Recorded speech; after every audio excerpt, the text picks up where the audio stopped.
Hello teachers, welcome to Sanji academy. இது வரைக்கும் நம்ம இவிஎஸ் சயின்ஸுக்கு 4th ஸ்டாண்டர்ட் வரைக்கும் நம்ம வந்து எம்சிக்யூஸ் போட்டிருக்கோம். பார்க்காதவங்க செக் பண்ணி பாருங்கள். இந்த வீடியோவில் 5ஆம் வகுப்பு அறிவியல் டேர்ம் 1லேருந்து 140 வினாக்கள் பார்க்க போகிறோம்.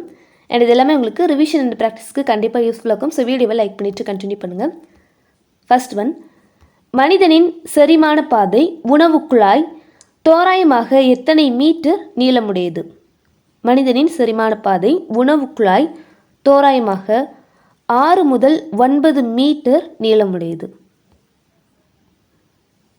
மனித உடலில் நாளொன்றுக்கு சுரக்கும் உமிழ்நீரின் அளவு தோராயமாக எவ்வளவு? மனித உடலில் நாளொன்றுக்கு சுரக்கும் உமிழ்நீரின் அளவு 1.5 லிட்டர். அமைதியாக ஓய்வு நிலையில் இருக்கும் ஒரு மனிதன் ஒரு நிமிடத்திற்கு தோராயமாக எத்தனை முறை சுவாசிக்கிறான்? அமைதியாக ஓய்வு நிலையில் இருக்கும் ஒரு மனிதன் ஒரு நிமிடத்திற்கு தோராயமாக எத்தனை முறை சுவாசிக்கிறான்? 16 முதல் 18 முறை. இதயம் எந்த இரட்டை அடுக்கு சவ்வினால் சூழப்பட்டு பாதுகாக்கப்படுகிறது? இதயம் எந்த இரட்டை அடுக்கு சவ்வினால் சூழப்பட்டு பாதுகாக்கப்படுகிறது? பெரிகார்டியம் அப்படிங்கிற சவ்வினால். ஒரு ஆரோக்கியமான மனிதனின் உடலில் உள்ள இரத்தத்தின் அளவு எவ்வளவு? ஒரு ஆரோக்கியமான மனிதனின் உடலில் உள்ள இரத்தத்தின் அளவு 4 முதல் 5 லிட்டர். சிறுநீரகத்தின் அமைப்பியல் மற்றும் செயல்பாட்டு அலகு எது? சிறுநீரகத்தின் அமைப்பியல் மற்றும் செயல்பாட்டு அலகு நெஃப்ரான்ஸ். சிறுநீரகங்கள் ஒவ்வொரு நிமிடமும் தோராயமாக எவ்வளவு இரத்தத்தை பெறுகின்றன? சிறுநீரகங்கள் ஒவ்வொரு நிமிடமும் தோராயமாக 1.25 லிட்டர் இரத்தத்தை வந்து பெறுது. அதாவது இதோடைய பணி என்ன அப்படின்னா, இரத்தத்தில் இருக்கக்கூடிய கழிவுகளை சுத்திகரிக்குது அதோடைய பணி. ஸோ இது பார்த்தோன்னா தோராயமாக ஒவ்வொரு நிமிடத்துக்கும் 1.25 லிட்டர் ரத்தத்தை வந்து பெற்று அதை வந்து சுத்திகரிக்குது அப்படின்னு சொல்கிறாங்க. நெக்ஸ்ட்டு, மனித மூளையின் தோராயமான எடை எவ்வளவு? மனித மூளையின் தோராயமான எடை 1.36 கிலோகிராம்.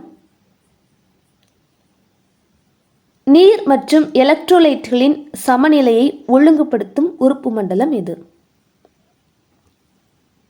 நீர் மற்றும் எலக்ட்ரோலைட்டுகளின் சமநிலையை ஒழுங்குபடுத்தும் உறுப்பு மண்டலம் கழிவு நீக்க மண்டலம். மூளைக்கு தொடர்ந்து எத்தனை நிமிடங்களுக்கு மேல் ஆக்சிஜன் கிடைக்காவிடில் மூளை தன் செயல்பாட்டை இழக்கிறது? மூளைக்கு தொடர்ந்து 4 நிமிடங்கள் ஆக்சிஜன் கிடைக்கல அப்படின்னா அது தன்னுடைய செயல்பாட்டை இழந்துவிடும்.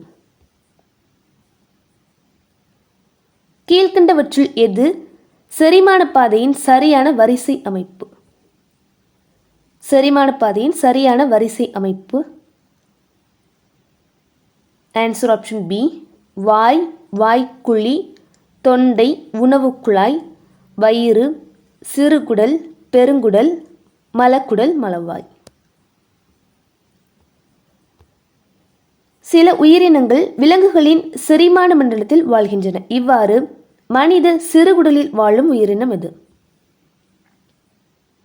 சில உயிரினங்கள் விலங்குகளின் செரிமான மண்டலத்தில் வாழ்கின்றன. இவ்வாறு மனித சிறுகுடலில் வாழும் உயிரினம் நாடா புழுக்கள். செரிமான நிகழ்ச்சியில் பங்கு பெறக்கூடிய முக்கிய 3 செரிமான சுரப்பிகளில் கீழ்கண்டவற்றில் எது இடம்பெற்றுள்ளது? செரிமான நிகழ்ச்சியில் பங்கு பெறக்கூடிய 3 செரிமான சுரப்பிகள் இருக்குது. அது எதெல்லாம் கேட்குறாங்க? உமிழ்நீர் சுரப்பிகள், கணைய சுரப்பி, கல்லீரல் சுரப்பின்னு சொல்லலாம். Answer option A. கொழுப்பை செரிக்க வைப்பதற்கான பித்த நீரை உருவாக்கும் உறுப்பு எது? கொழுப்பை செரிக்க வைப்பதற்கான பித்த நீரை உருவாக்கும் உறுப்பு கல்லீரல். உமிழ்நீரை சுரக்கும் 3 இணை உமிழ்நீர் சுரப்பிகளில் தவறானது. உமிழ்நீரை சுரக்கும் சுரப்பிகள் 3 இணை உமிழ்நீர் சுரப்பிகள் இருக்குது. அதில் தவறானது ஆன்சர் ஆப்ஷன் டி. ஸோ மற்ற எல்லாமே மேலெண்ண சுரப்பி, நாவடி சுரப்பி, கீழ்த்தாடை சுரப்பின்னு சொல்லிட்டு 3 இணை உமிழ்நீர் சுரப்பிகள் இருக்குது. இதுதான் ஒரு நாளைக்கு தோராயமாக 1 லிட்டர் உமிழ்நீரை சுரக்கிறது. இதில் பொருந்தாதது தவறானது ஆன்சர் ஆப்ஷன் டி. தீ விபத்தின் போது உண்டாகும் புகையில் அதிகமாக காணப்படும் நச்சு வாயு எது? தீ விபத்தின் போது உண்டாகும் புகையில் அதிகமாக காணப்படும் நச்சு வாயு கார்பன் மோனாக்சைடு. ஸோ இது தீ விபத்தினால் ஏற்படக்கூடிய புகை மட்டும் இல்லை, புகை பிடிப்பாங்கள்ல, ஸோ அதில் வரக்கூடிய புகையிலுமே கார்பன் மோனாக்சைடு தான் அதிகமாக இருக்குது. நெக்ஸ்ட்டு, மனித உடலில் ஒரு நாளைக்கு நாம் தோராயமாக எத்தனை முறைக்கு மேல் சுவாசிக்கிறோம்? ஸோ இதுக்கு முன்னாடி ஒரு நிமிடத்திற்கு பார்த்தோம். இப்போ ஒரு நாளைக்கு தோராயமாக எத்தனை முறைக்கு மேல் சுவாசிக்கிறோம்? ஸோ இதுக்கு ஆன்சர் 20,000 முறைக்கு மேல் சுவாசிக்கிறாங்க.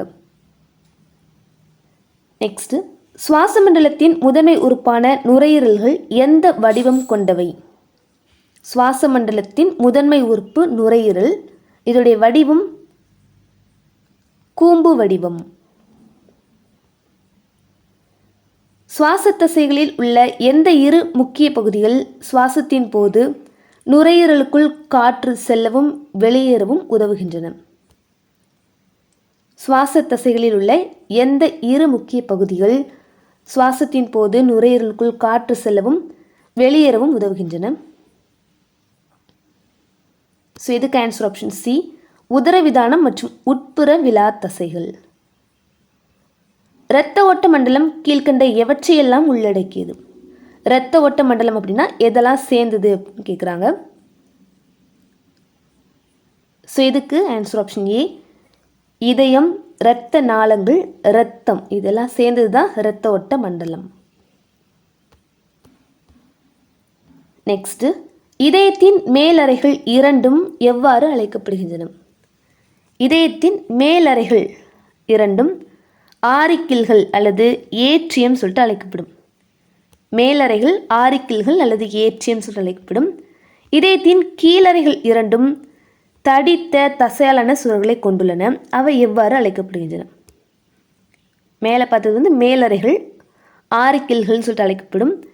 கீழறைகள் வென்ட்ரிக்கிள்கள்னு சொல்லிட்டு அழைக்கப்படும்.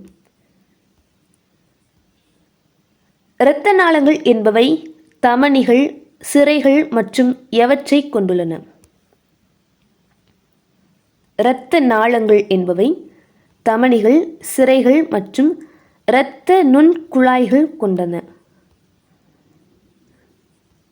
கடல் நண்டுகள் மற்றும் பிற நண்டுகளின் இரத்தம் என்ன நிறத்தில் காணப்படும்? கடல் நண்டுகள் மற்றும் பிற நண்டுகளுடைய இரத்தம் என்ன நிறத்தில் காணப்படும் அப்படின்னா நீல நிறம். சிறுநீரகங்கள் எங்கு அமைந்துள்ளன? சிறுநீரகங்கள் எங்கு அமைந்துள்ளன? வயிற்றறையின் பின்புறத்தில் முதுகெலும்பு தொடரின் 2 பக்கங்களிலும் அமைந்து காணப்படும். ஒரு சாதாரண மனித சிறுநீரகத்தின் நீளம் மற்றும் தடிமன் முறையே எவ்வளவு? சிறுநீரகத்துக்கு நீளம், அகலம், தடிமன் இதோடைய அளவுகள் கொடுத்துருப்பாங்க. இந்த கொஸ்டினில் நீளம் மற்றும் தடிமன் கேட்குறாங்க. ஆன்சர் ஆப்ஷன் பி, 12 சென்டிமீட்டர் நீளம், 3 சென்டிமீட்டர் தடிமன்.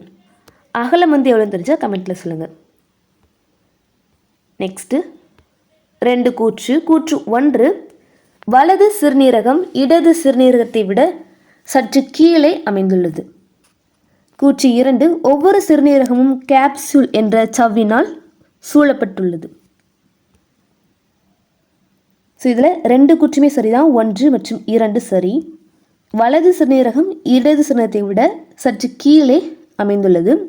அண்ட் ஒவ்வொரு சிறுநீரகமும் கேப்சூல் அப்படிங்கிற சவ்வினால் சூழப்பட்டுள்ளது. பின்வரும் இணைகளில் எது சரியாக பொருத்தப்பட்டுள்ளது? பின்வரும் இணைகளில் எது சரியாக பொருத்தப்பட்டுள்ளது? ஃபர்ஸ்ட் ஒன், மூளையின் செயல்பாட்டு அலகு நியூரான் அப்படிங்கிறது கரெக்ட். ஸோ இதுதான் கரெக்டாக இருக்குது, மற்ற எல்லாமே தப்பாக இருக்குது. சிறுநீரகத்தின் செயல்பாட்டு அலகு நெஃப்ரான் சொல்லிட்டு பார்த்துருப்போம். இதயத்தின் பாதுகாப்பு சவ்வு பெரிகார்டியம் சொல்லிட்டு பார்த்துருப்போம் இல்லையா. ஸோ மற்ற எல்லாமே மாற்றி மாற்றி கொடுத்துருக்குறாங்க. சரியானது வந்து ஃபர்ஸ்ட் ஒன், மூளையின் செயல்பாட்டு அலகு நியூரான். மனித மூளையின் பகுதிகள் மற்றும் அதன் செயல்பாடுகளை பொறுத்துக. மனித மூளையின் பகுதிகள் மற்றும் அதன் செயல்பாடுகளை பொறுத்துக.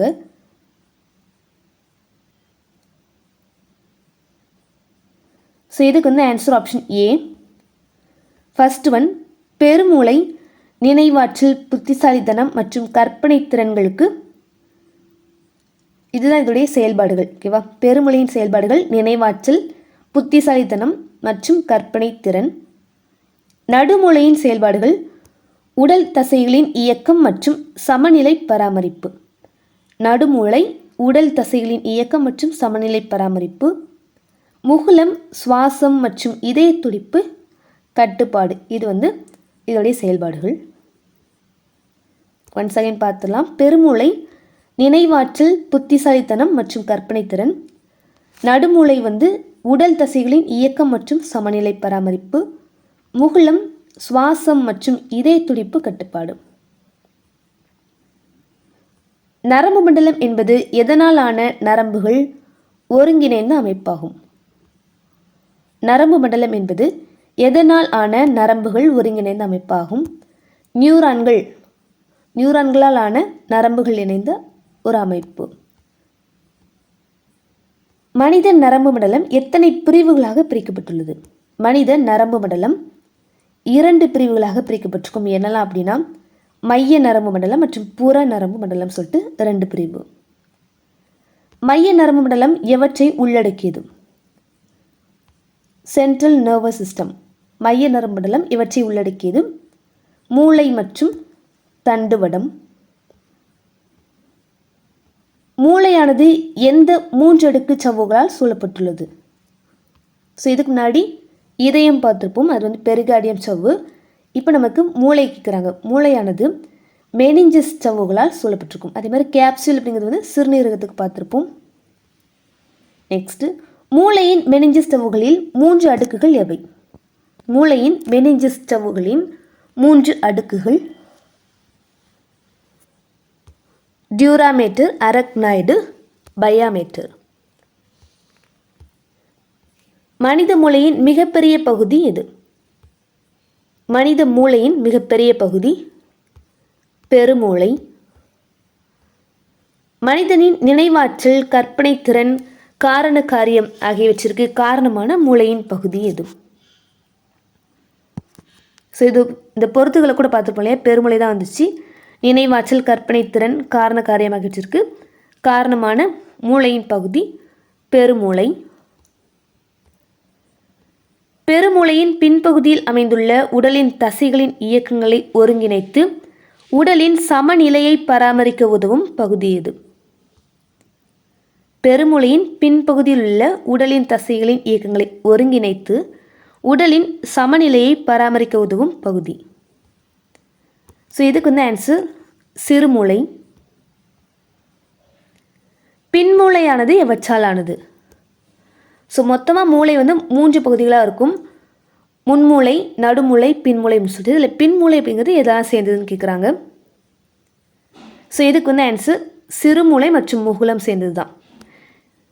ஸோ அதே மாதிரி முன்மூளை அப்படிங்கிறது பெருமூளை, தலாமஸ், ஹைப்போதலாமஸ் இதெல்லாம் சேர்ந்ததுன்னு நினைக்கிறேன். ஸோ நம்ம கேட்டுக்குது பின்மூளை இதெல்லாம் சேர்ந்தது அப்படின்னா சிறுமூளையும் முகுலமும் சேர்ந்தது. நெக்ஸ்ட்டு, தண்டுவடத்துடன் மூளையை இணைக்கும் பகுதி. தண்டுவடத்துடன் மூளையை இணைக்கும் பகுதி முகுலம். மூளையின் சிறப்பான செயல்பாட்டிற்கு தொடர்ந்து எது தேவைப்படுகிறது? மூளையின் சிறப்பான செயல்பாட்டிற்கு ஆக்சிஜன் தொடர்ந்து தேவைப்படும். ஸோ ஆல்ரெடி பார்த்துருப்போம், 4 நிமிடங்களுக்கு மேல் ஆக்சிஜன் கிடைக்கலன்னா மூளையுடைய செயல்பாடு நின்றுவிடும். நெக்ஸ்ட்டு, செரிமானம் எனப்படும் செயல்பாட்டில் கீழ்கண்டவற்றுள் எது எளிய மூலக்கூறுகளாக மாற்றப்படுகிறது? செரிமானம் எனும் செயல்பாட்டில் கீழ்கண்டவற்றுள் எது எளிய மூலக்கூறுகளாக மாற்றப்படுகிறது? இது வந்து ரொம்ப ஈஸியான கொஸ்டின் தான். நம்முடைய உணவில் இருக்கக்கூடிய சிக்கலான மூலக்கூறுகள் எளிய மூலக்கூறுகளாக மாற்றப்படும் செரிமானத்தின் போது.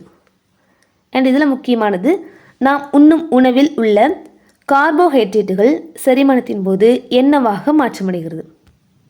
நாம் உண்ணும் உணவில் உள்ள கார்போஹைட்ரேட்டுகள் செரிமானத்தின் போது குளுக்கோஸாக மாற்றமடையும். ஸோ அதே மாதிரி புரதங்கள் செரிமானத்தின் போது உணவில் உள்ள புரதங்கள் எந்த எளிய மூலக்கூறுகளாக மாற்றமடைகின்றன?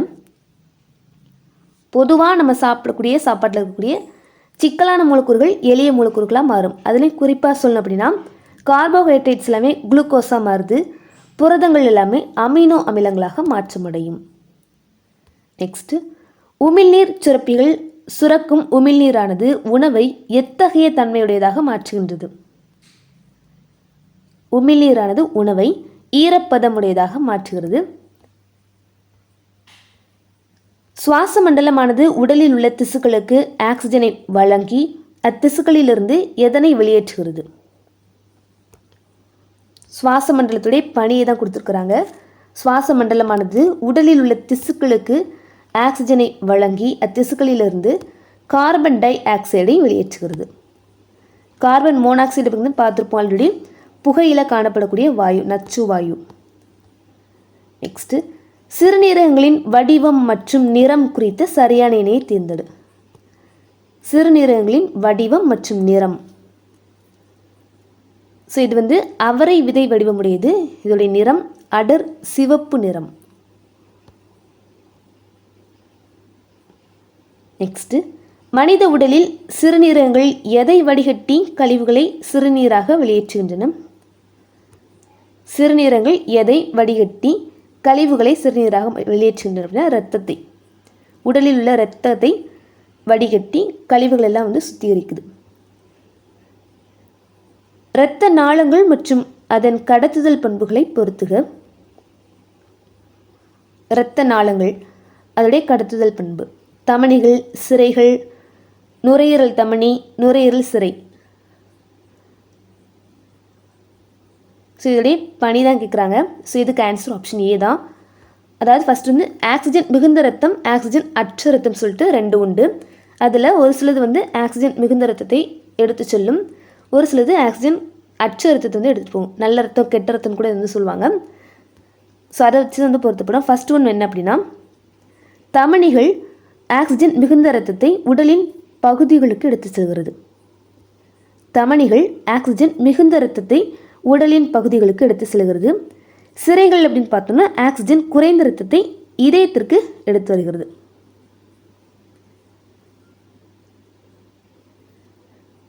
ஸோ இதில் நீங்கள் ரெண்டு நோட் பண்ணணும்.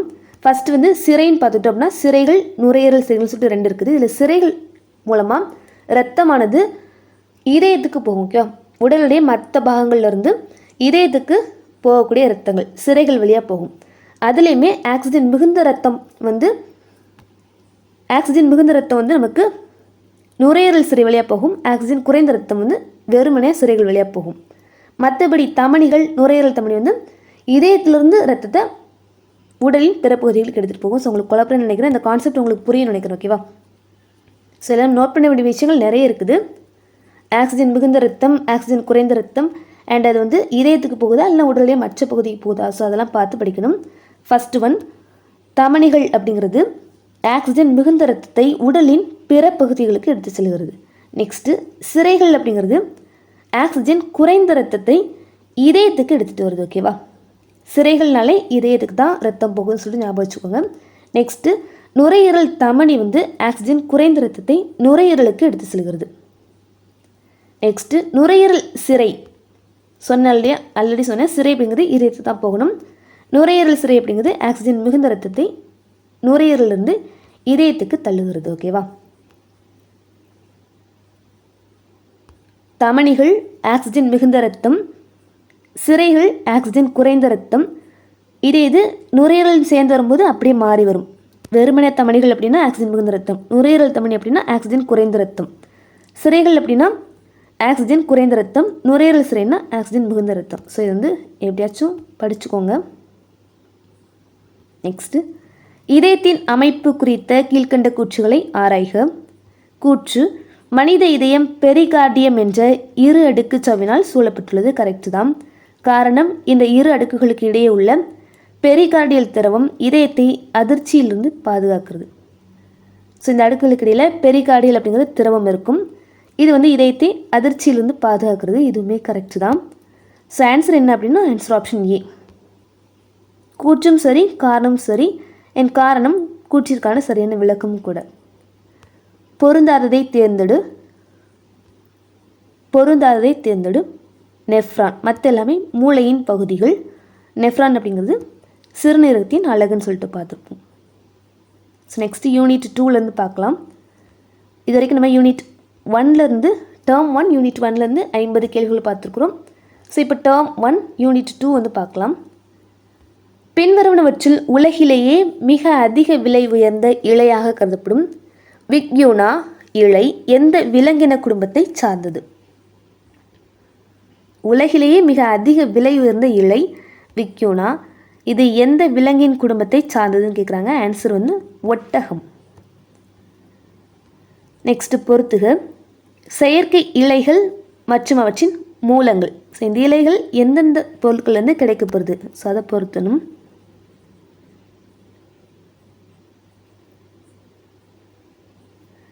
ரேயான் மரக்கூழ்லேருந்து பெறப்படும். ரேயான் மரக்கூழ், நைலான் நிலக்கரி, பாலியஸ்டர் பெட்ரோலிய பொருட்கள், அக்ரிலிக் அப்படிங்கிறது இயற்கை வாயு.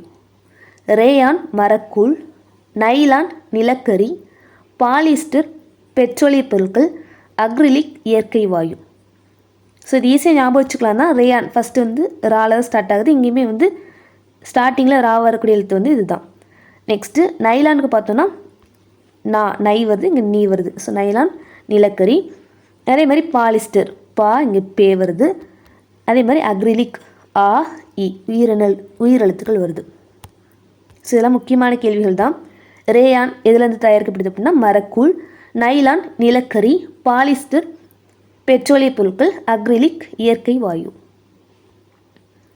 நெக்ஸ்ட்டு சணல் தாவரத்தின் எந்த பகுதியிலிருந்து சணல் இலைகள் பிரித்தெடுக்கப்படுகின்றன? சணல் தாவரத்தில் எந்த பகுதியிலிருந்து சணல் இலைகள் பிரித்தெடுக்கப்படுகிறது? தண்டு பகுதியிலிருந்து. பருத்தி இலைகளிலிருந்து அதன் விதைகளை தனியாக பிரித்தெடுக்கும் முறைக்கு என்ன பெயர்? பருத்தி இலைகளிலிருந்து அதன் விதைகளை தனியாக பிரித்தெடுக்கும் முறை விதை நீக்கல், அதாவது ஜின்னிங்னு சொல்லுவாங்க. இதெல்லாம் முக்கியமான கேள்வி. நெக்ஸ்ட்டு கூற்று காரணம். கூற்று, ஒரு நாணயம் நீரில் மூழ்குகிறது, ஆனால் ஒரு காலி பிளாஸ்டிக் பாட்டில் நீரில் மிதக்கிறது. ஒரு நாணயம் நீரில் மூழ்கிரும், ஆனால் காலியான பிளாஸ்டிக் பாட்டில் நீரில் மிதக்கும். கரெக்ட் தான். காரணம் என்ன அப்படின்னா, நாணயத்தின் எடை அதன் மேல் செயல்படும் நீர்மத்தின் மேல்நோக்கு விசையை விட அதிகமாக இருக்குது. நாணயத்தின் எடை அதிகமாக இருக்குது. தண்ணி மேல்நோக்கி விசையை செயல்படுத்துது. இப்படி மேல்நோக்கி செயல்படுத்திய விசையை, ஆனால் நாணயத்துடைய வெயிட் இதை விட அதிகமாக இருக்கிறதுனால நாணயம் கீழ் நோக்கி போய் முங்கிடுது. ஓகேவா? ஸோ அதுதான் ரீசன் சொல்கிறாங்க. ஸோ கரெக்ட் தான் இது. கூற்றும் சரி, காரணமும் சரி. நெக்ஸ்ட்டு கீழ்காண்பனவற்றில் சிறுதானியங்கள் வகையை சாராத தானியம். கீழ்காண்பனவற்றில் சிறுதானியங்கள் வகையை சாராத தானியம் கோதுமை.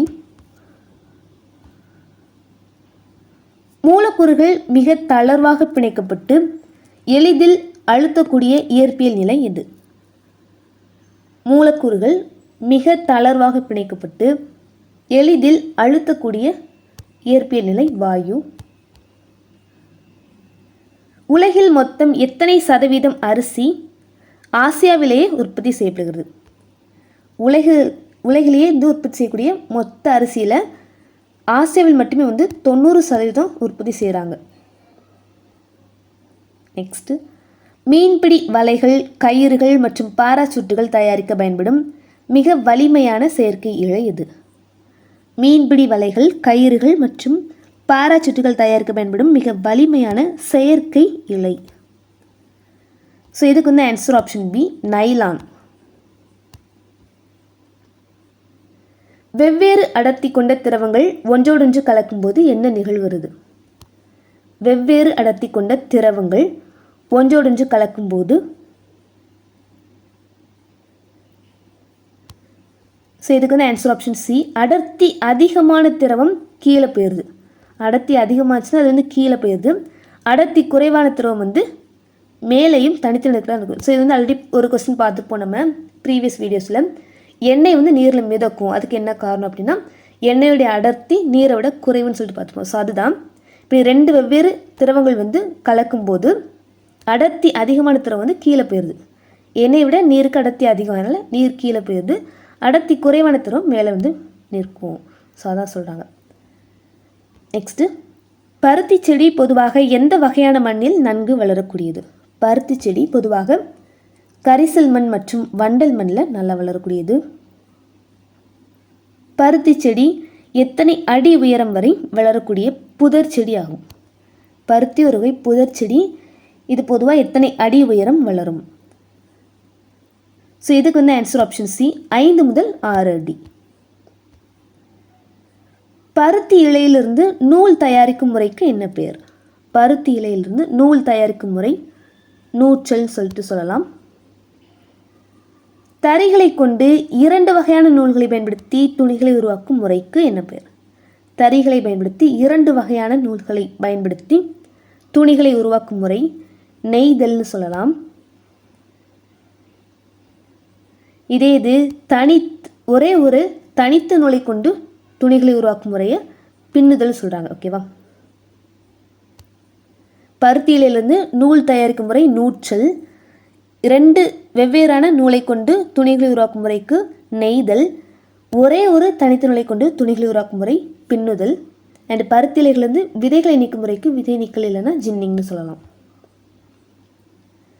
அறுவை சிகிச்சையின் போது காயங்களுக்கு கட்டு போட பயன்படும் இயற்கை இலை. அறுவை சிகிச்சையின் போது காயங்களுக்கு கட்டு போட பயன்படும் இயற்கை இலை பருத்தி. சணல் இலை அதன் நிறம் மற்றும் மதிப்பின் காரணமாக எவ்வாறு அழைக்கப்படுகிறது? சணல் இலை வந்து தங்க இலைகள் சொல்லிட்டு அழைக்கப்படும். தங்க இலை என்ன அப்படின்னா சணல் இலை. இதே மாதிரி பருத்திய வெள்ளி இலைன்னு சொல்லுவாங்க. தேங்காயின் வெளிப்புற பகுதியிலிருந்து பெறப்படும் நார் இலைகள் கீழ்கண்டவற்றில் எதனை தயாரிக்க பயன்படுவதில்லை? தேங்காயின் வெளிப்புற பகுதியிலிருந்து பெறப்படும் நார் இலைகள், தரை விரிப்புகள், கால் மிதிகள், மெத்தைகள் இதெல்லாமே தயாரிக்க பயன்படுது. அறுவை சிகிச்சை துணிகள் தயாரிக்க பயன்படுவது இல்லை. ஸோ எதை தயாரிக்க பயன்படலன்னு கேட்குறாங்க. Answer option D. செயற்கை இலைகள் அல்லது மனிதனால் உருவாக்கப்பட்ட இலைகள் எதிலிருந்து பெறப்படும் வேதியியல் செயல்முறைகள் மூலம் தயாரிக்கப்படுகின்றன? செயற்கை இலைகள் அதாவது மனிதனால் உருவாக்கக்கூடிய இலைகள் எல்லாமே பெட்ரோலிய பொருட்களிலிருந்து பெறப்படக்கூடிய வேதியியல் செயல்முறை மூலம் தயாரிக்கப்படுகிறது. ஒவ்வொரு தானியமும் எதனால் பாதுகாக்கப்படுகிறது? ஒவ்வொரு தானியமும் உமியால் மூடப்பட்டு பாதுகாக்கப்படுது. அதோடைய தோலை தான் உமின்னு சொல்கிறோம். மெக்சிகோ மற்றும் அமெரிக்கா போன்ற வெப்பமண்டல மற்றும் மித வெப்பமண்டல நாடுகளில் முதன்மையான உணவாக மக்கள் உண்பது எது? மெக்சிகோ மற்றும் அமெரிக்கா போன்ற வெப்பமண்டல மற்றும் மித வெப்பமண்டல நாடுகளில் முதன்மையான உணவு என்ன அப்படின்னா சோளம். நெல் எந்த தாவர குடும்பத்தை சேர்ந்தது? நெல் புல் இனத்தை சேர்ந்தது. கரும்பு மற்றும் சோளத்திற்கு அடுத்தபடியாக உலகில் அதிகமாக பயிரிடப்படும் பயிர். கரும்பு மற்றும் சோளத்திற்கு அடுத்தபடியாக உலகிலேயே அதிகமாக பயிரிடப்படக்கூடிய பயிர் என்ன அப்படின்னா நெல். பழுப்பு நிற அரிசி வெள்ளை அரிசியை விட உடலுக்கு அதிக ஆரோக்கியமானது ஏன்? பழுப்பு நிற அரிசி வெள்ளை அரிசியை விட உடலுக்கு அதிக ஆரோக்கியம் ஏன் அப்படின்னா அதில் அதிக நார்ச்சத்து காணப்படுது. நீரில் மூழ்குதல் மற்றும் மிதத்தலை தீர்மானிக்கும் முக்கிய பண்பு எது? நீரில் மூழ்குதல் மற்றும் மிதத்தலை தீர்மானிக்கும் பண்பு அடர்த்தி. லாஸ்டில் சொல்லியிருப்பேன் நான், எண்ணெய் நீரில் மிதக்கும். ஏன் அப்படின்னா எண்ணெயுடைய அடர்த்தி நீரின் அடர்த்தியை விட குறைவு. ஸோ நீரில் மூழ்குதல் மற்றும் மிதத்தலை தீர்மானிக்கக்கூடிய பண்பு என்ன அப்படின்னா அதோடைய அடர்த்தி தான். ஒரு பொருள் நீரில் மூழ்கும்போது நீரானது அந்த பொருளின் மீது செலுத்தும் மேல் நோக்கிய விசையின் பெயர் மிதப்பு விசை இல்லைன்னா மேல் நோக்கி விசைன்னு கூட சொல்லலாம். ஒரு பொருள் நீரில் மூழ்கும் போது நீரானது அந்த பொருளின் மீது ஒரு விசையை செலுத்தும். பொருள் வந்து இப்படி மேலேருந்து கீழானிக்கு விழுது. ஸோ கீழேருந்து நீர் வந்து மேல் நோக்கி விசையை செலுத்தும். அதுதான் மிதப்பு விசையில் அப்படின்னா மேல் நோக்கி விசைன்னு சொல்கிறாங்க. நெக்ஸ்ட்டு 2 கூற்று. கூற்று 1, ஒரே விதமான வேதியியல் பண்புகளை பெற்றுள்ள திரவங்கள் ஒன்றோடொன்று நன்கு கலக்கும். ஒரே விதமான வேதியியல் பண்புகளை பெற்றுள்ள திரவங்கள் ஒன்றோடொன்று நன்கு கலக்கும். கரெக்டு தான். வினிகர் என்பது நீருடன் நன்கு கலக்கும் ஒரு திரவம் ஆகும். ஸோ இதுக்கு எடுத்துக்காட்டாக என்னென்னு கொடுத்துருக்காங்க, அது கரெக்டானு சொல்லிட்டு பார்ப்போம். ஸோ அதுவுமே கரெக்டுன்னு தான் சொல்கிறாங்க. வினிகர் என்பது நீருடன் நன்கு கலக்கும் ஒரு திரவங்கிறாங்க. ஸோ இது ரெண்டும் இப்போ ஒரே விதமான வேதியியல் பண்புகளை பெற்ற திரவம்னு சொல்லலாம். ஒரே விதமான வேதியியல் பண்பு பெற்ற திரவங்கள் நன்கு கலங்கும். அதுக்கு எடுத்துக்காட்டாக வினிகரும் நீரும் சொல்கிறாங்க. ஸோ 2 கூற்றுகளும் சரி. நெக்ஸ்ட்டு கூற்று 1, மாறுபட்ட வேதியியல் பண்புகளை பெற்ற திரவங்கள் ஒன்றொன்று நன்றாக கலக்கும். தப்பு.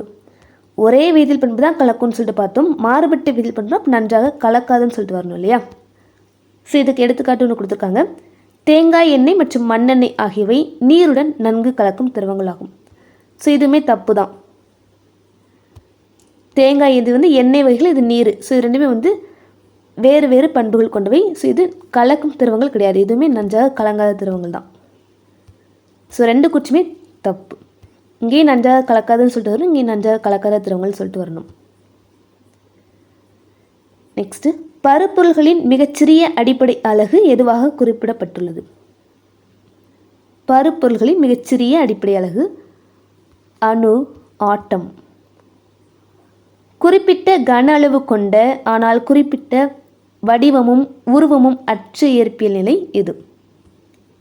குறிப்பிட்ட கன அளவு இருக்கும், ஆனால் குறிப்பிட்ட வடிவமோ உருவமோ கிடையாது. என்ன அப்படின்னா திரவந்தான். இதே இது திண்மம் எடுத்துக்கிட்டோன்னா எல்லாமே இருக்கும். குறிப்பிட்ட வடிவமும் இருக்கும், குறிப்பிட்ட கன அளவும் இருக்கும், உருவமும் இருக்கும். வாயு எடுத்துக்கிட்டோன்னா குறிப்பிட்ட கன அளவும் கிடையாது, குறிப்பிட்ட வடிவமும் கிடையாது. ஸோ பாதி இருந்து பாதி இல்லாத வந்து திரவம்னு சொல்லலாம். நெக்ஸ்ட்டு, கீழ்காண்பனவற்றுள் விலங்கினங்களிலிருந்து பெறப்படும் இயற்கை இலைக்கு எடுத்துக்காட்டு. விலங்கினங்களிலிருந்து பெறப்படும் இயற்கை இலைக்கு எடுத்துக்காட்டு பட்டு. பருத்தி இலைகளிலிருந்து விதைகளை நீக்கிய பிறகு எஞ்சியிருக்கும் சிறு இலைகளும் கழிவுகளும் எந்த முறையில் நீக்கப்படுகின்றன? பருத்தி இலைகளிலிருந்து விதைகளை நீக்கும் முறைக்கு ஜின்னிங்னு பார்த்துருப்போம். ஸோ இந்த விதைகளை நீக்கிய பிறகு எஞ்சி இருக்கக்கூடிய சிறு இலைகளையும் கழிவுகளையும் நீக்கும் முறை, ஸோ அதை இலை நீக்குதல்னு சொல்கிறாங்க. நெக்ஸ்ட்டு, துணிகளை நெய்வதற்கு பயன்படுத்தப்படும் முக்கிய கருவி அல்லது இயந்திரத்தின் பெயர். துணிகளை நெய்வதற்கு பயன்படுத்தப்படும் கருவி தறி. நெக்ஸ்ட்டு 2 கூற்று. கூற்று 1, சாக்பீஸ் தூள் மற்றும் மணல் ஆகியவை நீரில் எளிதில் கரையும் திண்மப் பொருட்கள். சாக்பீஸ் தூளும் மணலும் நீரில் கரையும்னு கொடுத்துருக்காங்க. தப்பு. நீரில் வந்து கரையாது. கூற்று 2, சர்க்கரை மற்றும் உப்பு ஆகியவை நீரில் கரையாத திண்மப் பொருள் கொடுத்துருக்காங்க. இது தப்பு. ஸோ அப்படியே மாற்றி கொடுத்துருக்குறாங்க. இது வந்து கரையாதது, இது கரையும் சொல்லிட்டு வரணும், மாற்றி கொடுத்துருக்காங்க. ஸோ ரெண்டுமே தவறு. Answer option B. நெக்ஸ்ட்டு, கூற்று 1, நீரில் மூழ்கும் ஒரு நாணயத்தின் மீது மேல்நோக்கு விசை செயல்படுவது இல்லை. தப்பு. நீரில் மூழ்கக்கூடிய எந்த ஒரு பொருளையுமே மேல்நோக்கு விசை செயல்படுன்னு சொல்லிட்டு பார்த்துருப்போம். கூற்று 2, காலி பிளாஸ்டிக் பாட்டிலின் எடை அதன் மீது செயல்படும் மேல்நோக்கு விசையை விட குறைவு என்பதால் தான் அது மிதக்குது. ஸோ எதுவுமே கரெக்டு. கூற்று 1 தவறு, கூற்று 2 சரி அப்படிங்கிறது கரெக்ட் ஆன்சர். ஸோ நெக்ஸ்ட்டு இயல் 3லேருந்து கொஸ்டின்ஸ் பார்க்கலாம். Term 1 unit 3. பின்வரும் கூற்றுகளை ஆராய்க. வெப்பம் என்பது ஒரு பொருளில் உள்ள மூலக்கூறுகளின் மொத்த ஆற்றலை குறிக்கிறது. வெப்பம் அண்ட் வெப்பநிலை, ஸோ ரெண்டுக்குள்ள டெஃபினிஷன் தான் பார்க்க போகிறோம். வெப்பம் என்பது ஒரு பொருளில் உள்ள மூலக்கூறுகளின் மொத்த ஆற்றல். ஸோ இது வந்து கரெக்டு தான். இதே இது வெப்பநிலை அப்படின்னா ஒரு பொருளில் உள்ள வெப்பத்தின் அளவை குறிக்கும். ஸோ இதுவும் கரெக்டு. ஸோ ரெண்டுமே சரி. நெக்ஸ்ட்டு, காற்றாலைகள் மூலம் மின்சாரத்தை உற்பத்தி செய்வதில் இந்தியாவில் முதலிடம் வகிக்கும் மாநிலம் நம்மளுடைய தமிழ்நாடு தான். காற்றாலைகள் மூலம் மின்சாரத்தை உற்பத்தி செய்வதில் இந்தியாவிலேயே முதலிடம் தமிழ்நாடு. தமிழ்நாட்டில் காற்றாலைகள் அமைக்கப்பட்டுள்ள இடங்களுள் தவறான ஒன்றை தேர்வு செய்க. தமிழ்நாட்டில் காற்றாலைகள் அமைக்கப்பட்டுள்ள இடங்களுள் தவறான ஒன்று நெய்வேலி. ஸோ மற்ற இடங்கள் எல்லாமே ஆரல்வாய்மொழி, கயத்தாறு, குடிமங்கலம், இந்த இடங்கள்லாம் காற்றாலைகள் இருக்குது. நெய்வேலி அனல் மின் நிலையம் இருக்குன்னு சொல்லலாம். சூரிய ஒளி பூமியை வந்தடைவதற்கு எடுத்துக்கொள்ளும் கால அளவு எவ்வளவு? சூரிய ஒளி பூமியை வந்தடைவதற்கு எடுத்துக்கொள்ளும் காலம் 8 நிமிடம் 20 வினாடி. ஸோ ப்ரீவியஸ் கிளாஸில் வெறுமனே 8 நிமிடம் பார்த்துருப்போம். ஸோ இப்போ குறிப்பாக 20 வினாடி சேர்த்து கொடுத்துருக்காங்க. ஸோ இந்த மாதிரி கொடுத்தா நம்ம எதாவது சூஸ் பண்ணணும். 8 நிமிடம் 20 வினாடி. ஆற்றலை ஆக்கவோ அல்லது அழிக்கவோ முடியாது. அது ஒரு வடிவிலிருந்து மற்றொரு வடிவிற்கு மாற்றமடைகிறது. இந்த ஆற்றல் அழிவின்மை விதியை கூறியவர் யார்? ஆற்றலை ஆக்கவோ அழிக்கவோ முடியாது. அது ஒரு ஆற்றலிருந்து இன்னொரு ஆற்றலாக மாறும் சொல்லிட்டு பார்த்துருப்போம். இதுதான் ஆற்றல் அழிவின்மை விதி. இதை கூறியவர் ஜூல்ஸ்ன்னு சொல்லிட்டு பார்த்துருப்போம். ஸோ இப்போ ஃபுல் நேம் நினைக்கிற அவரோடது இதுதான் கொடுத்துருக்குறாங்க புக்கில். ஜூலியஸ் ராபர்ட் மேயர் அப்படிங்கிறவர் இந்த ஆற்றல் அழிவின்மை விதியை கூறியிருப்பார். Julius Robert mayor. தங்கள் எதிரிகளிடமிருந்து தங்களை பாதுகாத்து கொள்ள மின்சாரத்தை உற்பத்தி செய்யும் திறன் கொண்ட உயிரினம்.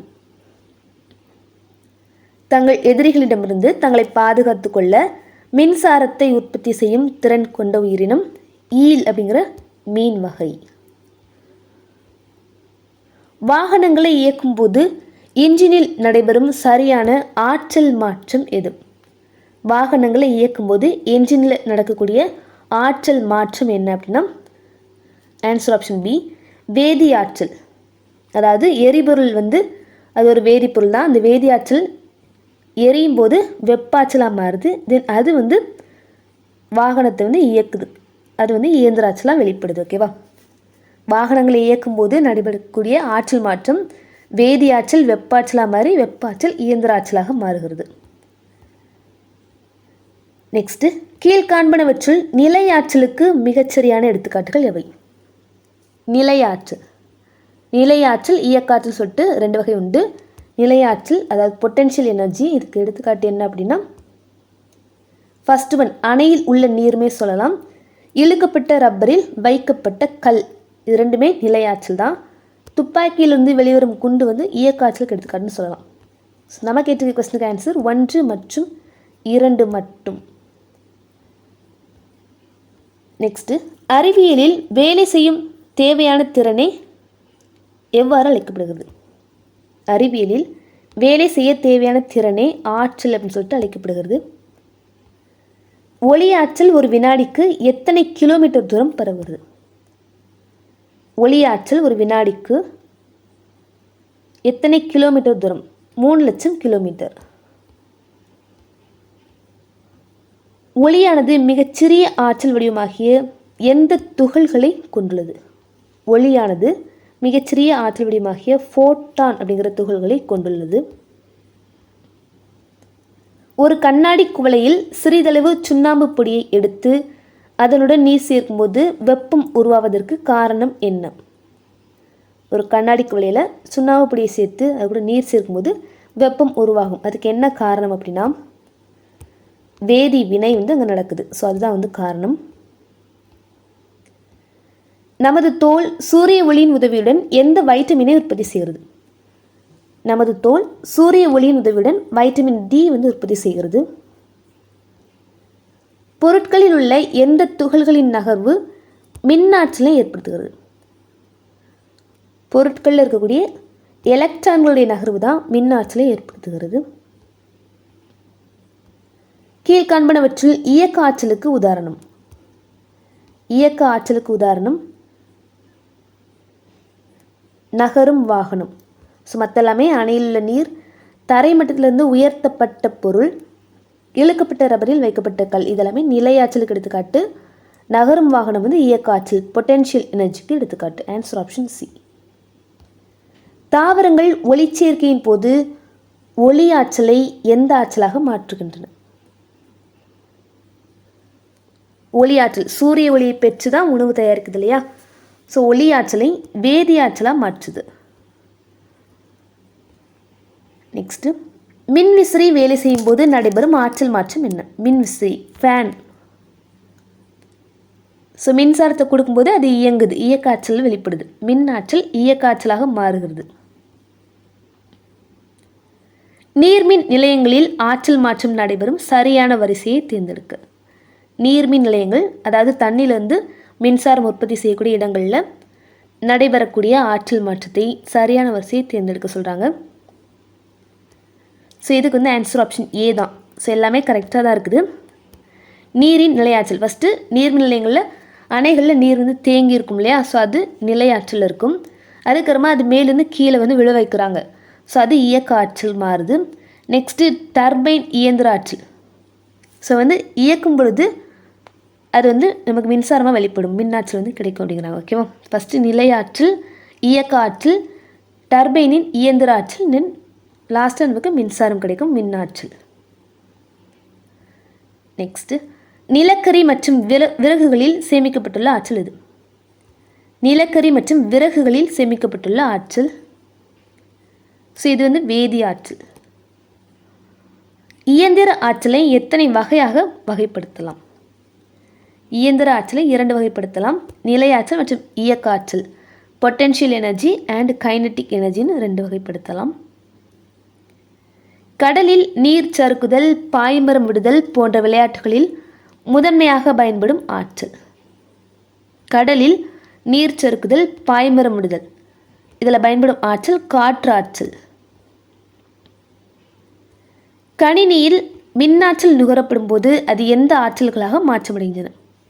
கணினியில் மின் ஆற்றல், கரண்ட் நம்ம யூஸ் பண்ணும்போது அதில் நமக்கு லைட் அண்ட் சவுண்டு வந்து வெளியே வரும் இல்லையா? ஒளியாற்றல் மற்றும் ஒளியாற்றலாக மாற்றமடைகிறது. அயன் பாக்ஸ், மின் சலவை பெட்டி மற்றும் மின் அடுப்பு ஆகியவை மின் ஆற்றலை வெப்ப ஆற்றலாக மாற்றுகிறது. அயன் பாக்ஸ், அதாவது மின் சலவை பெட்டி மற்றும் மின் அடுப்பு ஆகியவை மின் ஆற்றலை வெப்ப ஆற்றலாக மாற்றுகிறது. பின்வரும் கூற்றுகளை ஆராய்க. ஒளியாற்றல் பரவுவதற்கு எந்த ஒரு ஊடகமும் தேவையில்லை. கரெக்டு தான். ஒளியாற்றல் பரவுவதற்கு எந்த ஒரு ஊடகமும் தேவையில்லை. மனித கண்களுக்கு புலப்படும் ஒரே ஆற்றல் ஒளியாற்றல் தான். ஸோ இதுவுமே கரெக்டு. கூற்று 1 மற்றும் 2 ரெண்டுமே சரி. ஓகேவா? ஸோ லைட் வந்து பரவுறதுக்கு எந்த ஒரு ஊடகமும் தேவையில்லை. அண்ட் மனித கண்களுக்கு புலப்படக்கூடிய ஒரே ஆற்றல் வகையும் ஒளி ஆற்றல் தான் அப்படிங்கிறாங்க. ரெண்டுமே சரி. அன்றாட வாழ்வில் நாம் பயன்படுத்தும் மின்கலன்கள், பேட்ரிஸில் எந்த ஆற்றல் சேமித்து வைக்கப்பட்டுள்ளது? பேட்டரியில் இருக்கக்கூடிய ஆற்றல் எது வந்து சேமிக்கப்பட்டிருக்குங்கிறாங்க? வேதி ஆற்றல். வேதி ஆற்றல் சேமிக்கப்பட்டுள்ளது பேட்ரிஸில், மின்கலன்களில். மின்சார மணி வேலை செய்யும் போது, அதாவது காலிங் பில் வேலை செய்யும்போது மின்னாற்றல் முதன்மையாக எந்த ஆற்றலாக மாற்றமடைகிறது? மின்னாற்றல் சவுண்டு, ஒளி ஆற்றலாக மாறுது. ஸோ நம்ம வந்து மின்சாரம் செலுத்தும் போது காலிங் பெல் வந்து சவுண்டு கொடுக்குது இல்லையா? ஸோ மின்னாற்றல் ஒளி ஆற்றலாக மாறுகிறது. 2 அல்லது அதற்கு மேற்பட்ட வேதிப்பொருள்கள் ஒன்றுடன் ஒன்று வினையாற்றும் போது வெளிப்படும் ஆற்றல் எவ்வாறு அழைக்கப்படுகிறது? 2 அல்லது அதற்கு மேற்பட்ட வேதிப்பொருள்கள் ஒன்றுடன் ஒன்று வினையாற்றும் போது வெளிப்படும் ஆற்றல். ஸோ இது வேதியாற்றல். 2 அல்லது மேற்பட்ட வேதிப்பொருள்கள் வினையாற்றும் போது வெளிப்படும் ஆற்றல் வேதியாற்றல். ஆற்றலின் அலகு எது? ஆற்றலின் அலகு ஜூல். மாட்டுச்சாணத்தில் எந்த வகை ஆற்றல் சேமிக்கப்பட்டுள்ளது? மாட்டுச்சாணத்தில் வேதி ஆற்றல் தான் சேமிக்கப்பட்டுள்ளது. நெக்ஸ்ட்டு, வெப்ப ஆற்றல் பரவுதல் குறித்த சரியான கூற்றை தேர்வு செய்க. வெப்ப ஆற்றல் பரவுதல் குறித்த சரியான கூற்று. ஸோ எல்லா ஆப்ஷனும் நல்லா பார்த்துக்கோங்க. ஆன்சர் ஆப்ஷன் பி தான் கரெக்டு. வெப்பநிலை அதிகமாக இருக்கக்கூடிய பொருளிலிருந்து குறைவாக இருக்கக்கூடிய பொருளுக்கு பாயும். வெப்ப ஆற்றல் எப்படி பரவுது அப்படின்னா, வெப்பநிலை அதிகமாக இருக்கக்கூடியதுலேருந்து குறைவாக இருக்கக்கூடிய பொருளுக்கு வந்து பாயும். நெக்ஸ்ட்டு, மின் இயற்றி, அதாவது ஜெனரேட்டர் செயல்படும் போது நடைபெறும் இயக்க ஆற்றல் மாற்றம் என்ன? ஸோ மின்னியற்றி அப்படின்னா என்னென்னு தெரியாமல் இருக்கக்கூடாது, ஜென்ரேட்டர் தான் குறிக்கிறாங்க. மின்னியற்றி ஜென்ரேட்டர்னாலே நமக்கு என்னது, அதில் தான் நம்ம கரண்ட்டுக்காக தான் யூஸ் பண்ணுவோம். ஸோ இயந்திர ஆற்றல் மின் ஆற்றலாக வந்து நமக்கு வெளிப்படும். பின்வரும் சாதனங்களையும் அவற்றில் நடைபெறும் ஆற்றல் மாற்றங்களையும் சரியாக பொறுத்துக. ஃபர்ஸ்ட் ஒன் சலவை பெட்டி அப்படின்னா வெப்பாற்றல் வெளிப்படும், மின் ஆற்றல் வெப்பாற்றலாக மாறும். மின் விசிறி மின்னாற்றல் இயக்காற்றலாக மாறுது. ஒளிப்பெருக்கி மின்னாற்றல் ஒளியாற்றலாக மாறும். மின் நீர்ச்சி அப்படின்னா இப்போ தான் பார்த்துருப்போம், ஜென்ரேட்டர் இயந்திர ஆற்றல் மின் ஆற்றலாக மாறுது. நெக்ஸ்ட்டு பின்வரும் நிகழ்வுகளையும் அவற்றின் ஆற்றல் மாற்றங்களையும் சரியாக பொறுத்துக. மின்சார மணி மின் ஆற்றல் ஒளியாற்றலாக மாறும். பெட்ரோல் என்ஜின் வந்து வேதியாற்றல் வெப்பாற்றல் இயந்திர ஆற்றல்னு சொல்லிட்டு மாறும். தாவர ஒளிச்சேர்க்கை வந்து லைட் ஒளியாற்றலை வேதியாற்றலாக மாற்றும்.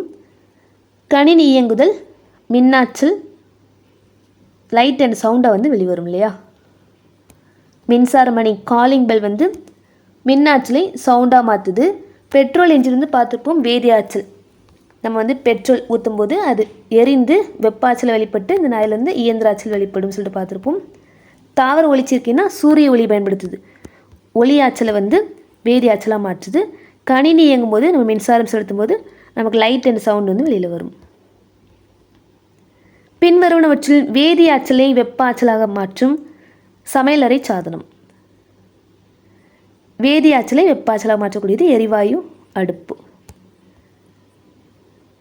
நெக்ஸ்ட்டு யூனிட் 4லேருந்து கொஸ்டின்ஸ் பார்த்துடலாம். இதோட வந்து டேர்ம் 1 கம்ப்ளீட் ஆகுது. யூனிட் 4 கீழ்கண்டவற்றில் சரியாக பொருத்தப்பட்டுள்ளது எது? ஸோ நபர்கள் அண்ட் அவர்கள் தொடர்பு அவர் கூட சேர்ந்த துறைகள் என்ன, ஓகேவா, சரியாக பொருத்தப்பட்டுள்ளது. ஸோ இதுக்கு வந்து ஆன்சர் ஆப்ஷன் பி 2 மட்டும்தான் சரியாக இருக்குதுங்கிறாங்க. ஸ்ரீனிவாச ராமானுஜம் கணிதத்துறையோடு சேர்ந்தவர், இது மட்டும்தான் கரெக்டாக இருக்குது. மற்ற எல்லாமே தவறு. டாக்டர் எம்எஸ் சுவாமிநாதன் வந்து இயற்பியல் கிடையாது, ஸோ அவர் வந்து மரபியலுக்கு வருவார். சர்.சி.வி. ராமன் தான் இயற்பியல் துறையோடு தொடர்புடையவர், ஓகேவா. ஸோ அப்படியே மாற்றி கொடுத்துருக்குறாங்க. சரியாக பொருந்தியது வந்து ஸ்ரீனிவாச ராமானுஜம் கணிதத்துறை அப்படிங்கிறது மட்டும்தான்.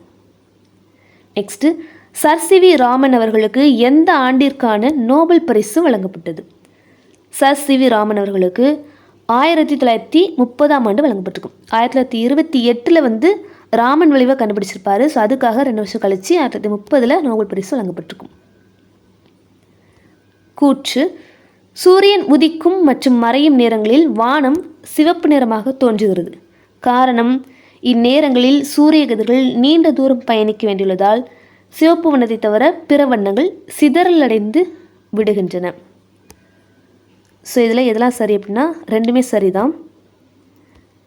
ஸோ இப்போ வானம் சூரியன் உதிக்கும் மற்றும் மறை நிறங்களில் சிவப்பு நிறமாக தோன்ற காரணம் ஒளி சிதறல் அப்படிங்கிறாங்க, ஓகேவா. அதாவது இந்நேரங்களில் சூரிய கதிர்கள் நீண்ட தூரம் பயணிக்கிறதுனால சிவப்பு வண்ணத்தை தவிர பிற வண்ணங்கள் வந்து சிதறல் அடையுது, அதனால் சிவப்பு நிறமாக காணுது அப்படிங்கிறாங்க. 2மே வந்து கரெக்ட், ஓகேவா. கூற்று மற்றும் காரணம் 2மே சரி. மேலும் காரணம் கூற்றிற்கான சரியான விளக்கம். டாக்டர் ஏபிஜே அப்துல் கலாம் அவர்களுக்கு பாரத ரத்னா விருது வழங்கப்பட்ட ஆண்டு. டாக்டர் ஏபிஜே அப்துல் கலாம் அவர்களுக்கு பாரத ரத்னா விருது வழங்கப்பட்ட ஆண்டு 1997. கீழ்கண்டவற்றில் டாக்டர் ஏபிஜே அப்துல் கலாம் அவர்களால் எழுதப்படாத நூல். டாக்டர் கலாம் அவர்களால் எழுதப்படாத நூல் விண்வெளி பயணம் அப்படிங்கிறது. மற்ற எல்லாமே அக்னி சிறகுகள், இலக்கு 2020, எழுச்சியூட்டும் எண்ணங்கள், இதெல்லாமே அப்துல் கலாம் அவர்களுடைய நூல். கீழ்காணும் மாற்றங்களில் எது மீளாத மாற்றம் வகையை சார்ந்தது? மீளாத மாற்றம் பலூன் வெடித்து. ஸோ மற்ற எல்லாமே பனிக்கட்டி உருகி நீராச்சுன்னா அது மறுபடியும் நம்ம பனிக்கட்டியாக மாற்றிக்கிடலாம். நீராவையாக மாறிச்சு அப்படின்னா அதையும் நம்ம அகைன் குளிர் வச்சு நீராக மாற்றிடலாம். தொடுதுறை ஒளியுதல் இதையுமே நம்ம மாற்றிடலாம். இது வந்து மீள் மாற்றங்கள். மீளாத மாற்றம் எப்படின்னா பலூன் வெடிச்சிட்டு அப்படின்னா அதை நம்ம மறுபடியும் பழைய நிலைக்கு கொண்டு போக முடியாது இல்லையா. ஸோ மீளாத மாற்றம் என்ன அப்படின்னா பலூன் வெடித்தல். Answer option B. மின்னணு கழிவுகள் குறித்த கீழ்கண்ட கூற்றுகளை ஆராய்க. ஆண்டுதோறும் 40 மில்லியன் டன் மின்னணு கழிவுகள் உலகம் முழுவதும் வெளியாகின்றன. கூற்று 2, மின்னணு கழிவுகளில் சுமார் 70% நச்சு கழிவுகள் டாக்ஸிக் வேஸ்ட் வந்து இருக்குது அப்படிங்கிறாங்க. ஸோ இதில் ரெண்டுமே சரி, கூற்று 1 மற்றும் 2 சரி. ஆண்டுதோறும் 40 மில்லியன் டன் மின்னணு கழிவுகள் உலகம் முழுவதும் வெளியாகிறது. இது வந்து கரெக்டு. மின்னணு கழிவுகளில் சுமார் 70% நச்சு கழிவுகள் இருக்காங்க. இதுவும் கரெக்ட். ரெண்டுமே சரி. இந்தியாவில் ஒவ்வொரு நபரும் நாள்தோறும் வெளியிடும் கழிவுகளின் அளவு எந்த நகரத்தில் மிக அதிகமாக உள்ளது? இந்தியாவிலேயே அதிகமாக எந்த நகரத்தில் கழிவுகள் வெளியிடப்படுகிறது அப்படின்னா நம்மளுடைய சென்னை தான். கழிவுகளை குறைப்பதற்கான நன்முறைகளாக குறிப்பிடப்படும் வரிசையில் 3R எல்லாம் எக்ஸவா ஒரு ப்ராசஸ் இருக்குது, 4R கூட சொல்கிறாங்க. இந்த கோட்பாட்டின் சரியான படிநிலை வரிசை இது. ஸோ இதுக்கு answer option A. Reduce, reuse and recycle, அது கூடவே அகற்றுதல், டிஸ்போஸ் அப்படிங்கிற ஒரு ப்ராசஸும் சேர்க்குறாங்க. ஓகேவா? Reduce, reuse, recycle and dispose. குறைத்தல், மீண்டும் பயன்படுத்துதல், மறுசுழற்சி செய்தல், அகற்றுதல். சர் சி வி ராமன் குறித்த கீழ்கண்ட கூற்றுகளை ஆராய்க. ஸோ இவர் வந்து 1904 சென்னை மாநில கல்லூரியில் இளங்கலை பட்டம் பிஏ வந்து பயின்றிருப்பார். இவர் 1921 மத்திய தரைக்கடலில் கப்பல் பயணம் மேற்கொண்ட போது வானம் நீல நிறமாக தோன்றியதற்கான காரணத்தை ஆராய்ந்தார். ஓகேவா? வானம் நீல நிறமாக தோன்றுவதற்கான காரணத்தை ஆராய்ந்துப்பார். எப்போ அப்படின்னா 1921 மத்திய தரைக்கடலில் கப்பல் பயணம் மேற்கொண்ட போது. ஸோ இந்த ரெண்டு கூற்றுமே சரிதான். நெக்ஸ்ட்டு, தேசிய அறிவியல் தினம் ஆண்டுதோறும் பிப்ரவரி 28 கொண்டாடப்படுவதற்கான காரணம் என்ன? தேசிய அறிவியல் தினம் ஆண்டுதோறும் பிப்ரவரி 28 கொண்டாடப்படுகிறது. ஏன் பிப்ரவரி 28 கொண்டாடப்படுது அப்படின்னா ராமன் விளைவு கண்டறியப்பட்ட நாள் அது. ராமனுடைய பிறந்த நாள் கிடையாது, நோபல் பரிசு பெற்ற நாள் கிடையாது. ராமன் விளைவு அந்த நாள் தான் கண்டறியப்பட்டிருக்கும். ஸோ அதை தான் வந்து தேசிய அறிவியல் தினமாக கொண்டாடுறாங்க. டாக்டர் ஏபிஜே அப்துல் கலாம் அவர்கள் இந்தியாவின் எத்தனையாவது குடியரசுத் தலைவராக பதவி வகித்தார்?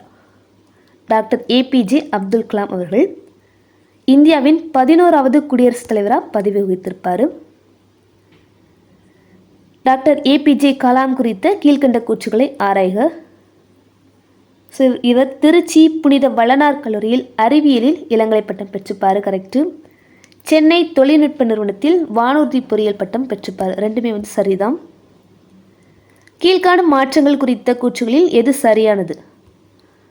மீளக்கூடிய மாற்றங்களின் போது பொருளின் வேதி பண்புகளில் மாற்றம் ஏற்படுவது இல்லை. கரெக்டு தான்.